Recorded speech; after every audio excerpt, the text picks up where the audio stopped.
To my YouTube channel NC Circle Tech में आपका स्वागत है। आज का जो प्रैक्टिकल हम परफॉर्म करेंगे, यहाँ पे ये हमारे पास है डीसी शंट जनरेटर है, ठीक है। उसके ऊपर हम ये देखेंगे टर्मिनल की पहचान कैसे की जाती है, ठीक है। फाइंड आउट द टर्मिनलों की पहचान कैसे की जाती है। यहाँ पे आपको पता है कि शंट जनरेटर में क्या होते हैं, 4 टर्मिनल होते हैं। 2 आपके आर्मेचर के होते हैं, 2 आपके फील्ड के होते हैं टर्मिनल। अगर आपने डीसी जनरेटर अच्छे से पढ़ा होगा तो आपको ये चीज़ पता होगा। अब यहाँ पे ये टर्मिनल बॉक्स है इसका, ठीक है। पार्ट्स का हमने पहले पढ़ा हुआ था कि पार्ट्स क्या क्या होते हैं इसके बीच में। आर्मेचर, आपकी आर्मेचर वाइंडिंग क्या होती है, ठीक है। कम्यूटेटर क्या होता है, ये सारे के पार्ट पढ़े हुए थे हमने। अब यहाँ पे ये जो है टर्मिनल बॉक्स है आपका, यहाँ पे हम ये चेक करेंगे कि कौन सा आर्मेचर है, आर्मेचर वाइंडिंग कौन सी है और फील्ड वाइंडिंग कौन सी है, इसकी पहचान करेंगे। इसकी पहचान करने के 2 तरीके होते हैं आपके पास। एक तो आप करोगे जो आपका सीरीज टेस्टिंग लैंप है, दूसरा आपका मल्टीमीटर के द्वारा भी इसको चेक कर सकते हैं। मल्टीमीटर के द्वारा भी देख सकते हैं और सीरीज टेस्टिंग लैंप के द्वारा भी देख सकते हैं इसको। अब यहाँ पे हमने क्या करना है, सबसे पहले हम सीरीज टेस्टिंग लैंप के साथ देखेंगे। अब ये हमारे पास है सीरीज टेस्टिंग लैंप है, ठीक है। अब यहाँ पे ये सीरीज टेस्टिंग लैंप की क्रोप निकाली हुई है। अब यहाँ पे सबसे पहले एक टर्मिनल आर्मेचर का देखेंगे और एक टर्मिनल हम फील्ड का ढूंढेंगे इसमें। अब ये कैसे देखते हैं, सबसे पहले हम सीरीज टेस्टिंग लैंप को ऑन करेंगे। यहाँ पे इसको चेक करके देखेंगे सीरीज टेस्टिंग लैंप हमारा वर्किंग कर रहा है कि नहीं, ठीक है। तो यहाँ पे ये यहाँ से अब यहाँ पे ये देखो, ये हमारे पास सीरीज टेस्टिंग लैंप है। अब हमने लैंप के ऊपर ध्यान देना है, ठीक है। लैंप कैसा ग्लो कर रहा है, ये कैसे काम कर रहा है, ठीक है, उसके ऊपर हमने ध्यान देना है। उसके बाद हम ये पहचान करेंगे कौन सा टर्मिनल आपका आर्मेचर का है, कौन सा फील्ड का है। सबसे पहले हम क्या करेंगे, एक रोब आर्मेचर की हम यहाँ पे लगा के देखेंगे एक टर्मिनल पे, फिर दूसरे टर्मिनल पे किसी अदर पे लगा के देखेंगे। अब लैंप ग्लो किया नहीं, कोई लैंप ग्लो नहीं कर रहा है। अब आगे करेंगे इस तरीके से, यहाँ पे भी लैंप ग्लो नहीं कर रहा है। अब इस तरीके से करेंगे तो यहाँ पे भी आपका लैंप ग्लो नहीं कर रहा है, ठीक है।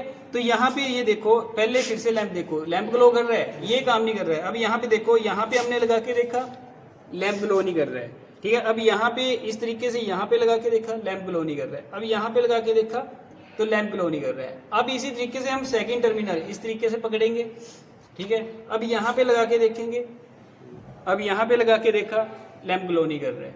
समझ के बात। अब इस चीज को फिर से उठाएंगे इसको, ठीक है। अब यहाँ पे इसको लगाएंगे, अब यहाँ पे लगाएंगे, अब क्या है, लैंप ग्लो कर रहा है। रोशनी चेक करो इसकी लैंप की, ठीक है। इसकी रोशनी चेक करो, ब्राइटनेस कैसी इसकी, ठीक है। अब यहाँ पे ये लैंप ग्लो कर रहा है, किन टर्मिनलों पे, ये 2 टर्मिनल है हमारे पास, ठीक है। ये जो 2 टर्मिनल है, यहाँ पे आपका लैंप ग्लो कर रहा है, ठीक है। अभी इनको हम बता नहीं सकते कि कौन से आर्मेचर के कौन से फील्ड के। अब आपको पता है कि जो फील्ड वाइंडिंग होती है वो किस तरीके की बनी होती है। आपकी फील्ड वाइंडिंग क्या होती है, अधिक टर्नों की और पतली तार की होती है। अब यहाँ पे अधिक टर्नों और पतली तार होने के कारण क्या होगा, उसका रेजिस्टेंस हाई हो जाएगा। अब रेजिस्टेंस हाई हो जाएगा तो यहाँ पे क्या करेगा, करंट में बाधा उत्पन्न करेगा, करंट के रास्ते में बाधा उत्पन्न करेगा, ठीक है। तो बाधा उत्पन्न करेगा तो उस कारण, उस कंडीशन में क्या हो रहा है, लैंप ग्लो नहीं हो रहा है हमारा। समझ आ गई बात। अब यहाँ पे ये देखो, यहाँ पे ये जो 2 टर्मिनल है, ये आपके फील्ड के टर्मिनल है। इसके टर्मिनलों के ऊपर स्पार्क होता है, हल्का हल्का स्पार्क होगा इसके ऊपर, इसके टर्मिनलों के ऊपर। अगर फिर भी आपको कंफ्यूजन हो रही है, अगर यहाँ पे फिर भी कंफ्यूजन हो रही है इस चीज की कि आपके आर्मेचर के कौन से और फील्ड के कौन से हैं, ठीक है। अब तो लाइट, अब यहाँ पे क्या करेंगे, ये आर्मेचर के टर्मिनल है। अब आर्मेचर के टर्मिनल ग्लो कर रहे हैं, ये हमारे आर्मेचर के टर्मिनल है। अब यहाँ पे इस चीज को, एक क्रोप यहाँ पे रखेंगे, दूसरी क्रोप हम कम्यूटेटर के साथ, यहाँ अंदर कम्यूटेटर है, इसके साथ अटैच करेंगे। यहाँ पे ये देखो, लैंप ग्लो हो रहा है। अब तो क्लियर हो गया, आर्मेचर किसके साथ जुड़ा होता है, कम्यूटेटर के साथ, ठीक है। यहाँ पे कम्यूटेटर के साथ जुड़ा हुआ, ये यहाँ पे आपको ग्लो होता हुआ दिख रहा है। अब इस टर्मिनल को यहाँ से उठाता हूँ, अब ये जो टर्मिनल हमने फील्ड पे लगाया, अब ग्लो कर रहा है, नहीं कर रहा है। अब इसके ऊपर लगाया दूसरे पे, नहीं कर रहा है। समझाई बात है। तो इस तरीके से ये हमारे क्या है, हमें ये पता चलता है कि ये जो 2 टर्मिनल है, ये किस चीज के हैं, हमारे आर्मेचर के टर्मिनल, और ये जो 2 टर्मिनल हैं आपके फील्ड के टर्मिनल है। समझ आ गई बात। इस तरीके से हम क्या करते हैं, टर्मिनल फाइंड आउट करते हैं। ये हमारे शंट जनरेटर के हैं। कंपाउंड जनरेटर के भी इसी तरीके से देखे जाते हैं। पहले हमने क्या किया हुआ था, उसके साथ चेक किया हुआ था सीरीज टेस्टिंग लैंप के साथ। अब हम मल्टीमीटर के साथ देखेंगे टर्मिनल मल्टीमीटर के साथ कैसे चेक किए जाते हैं। अब यहाँ पे देखो, सबसे पहले हम मल्टीमीटर को सेट करेंगे। सेट कहाँ पे करेंगे? इसको कंटिन्यूटी पे सेट करेंगे। यहाँ पे आपको कंटिन्यूटी का बीप का साउंड ये यहाँ पे जहाँ पे आता है, ये हम यहाँ पे सेट करेंगे। अब यहाँ पे मल्टीमीटर को चेक करेंगे, बीप का साउंड दे रही है। अब यहाँ पे क्या करेंगे, ये जो 2 टर्मिनल है और ये 2 टर्मिनल है, वैसे ही हम इसकी पहचान यहाँ पे करेंगे। अब यहाँ पे रेजिस्टेंस मेजर करेंगे, रेजिस्टेंस चेक करेंगे मल्टीमीटर के ऊपर, ठीक है। तो अब आपको पता है कि किसकी मल्टीमीटर की किस वाइंडिंग की रेजिस्टेंस ज़्यादा होती है और किस वाइंडिंग की कम होगी। अब आपको पता है कि फील्ड वाइंडिंग जो होती है अधिक टर्नों की और पतली तार की होती है, तो इसकी रेजिस्टेंस क्या होगी? हाई होगी, समझ गए। अब यहाँ पे सबसे पहले इसी तरीके से हमने यहाँ पे लाया और यहाँ पे लगा के देखा, कोई रेजिस्टेंस मेजर नहीं कर रहा है और ना बीप की साउंड दे रहा है कोई। अब यहाँ पे इस तरीके से लगाया, कोई साउंड नहीं दे रहा है, ठीक है, ना बीप की साउंड ना कुछ, समझ आ गई बात। अब यहाँ पे इसके ऊपर लगाया, इस टर्मिनल के ऊपर। अब यहाँ पे देखो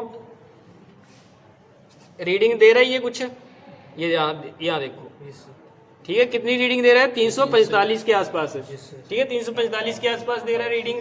अब ये हमें पता चल गया कि ये 2 टर्मिनल है, ठीक है।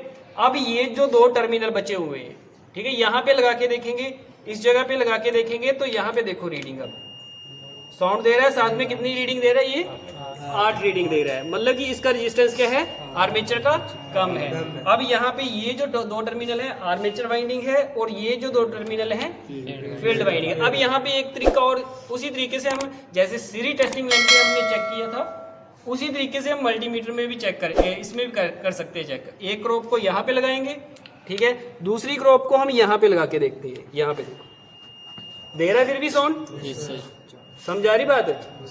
अब यहाँ पे इस तरीके से, यहाँ पे इस तरीके से, ये देखो सेम रेजिस्टेंस का हल्का फुल्का फर्क है, समझ आ गई बात। तो ये इस तरीके से हम मल्टीमीटर के द्वारा चेक करते हैं और सीरीज टेस्टिंग के द्वारा, जैसे हमने बताया हुआ था। समझ लग गया? पता सभी का आ गया? ठीक है।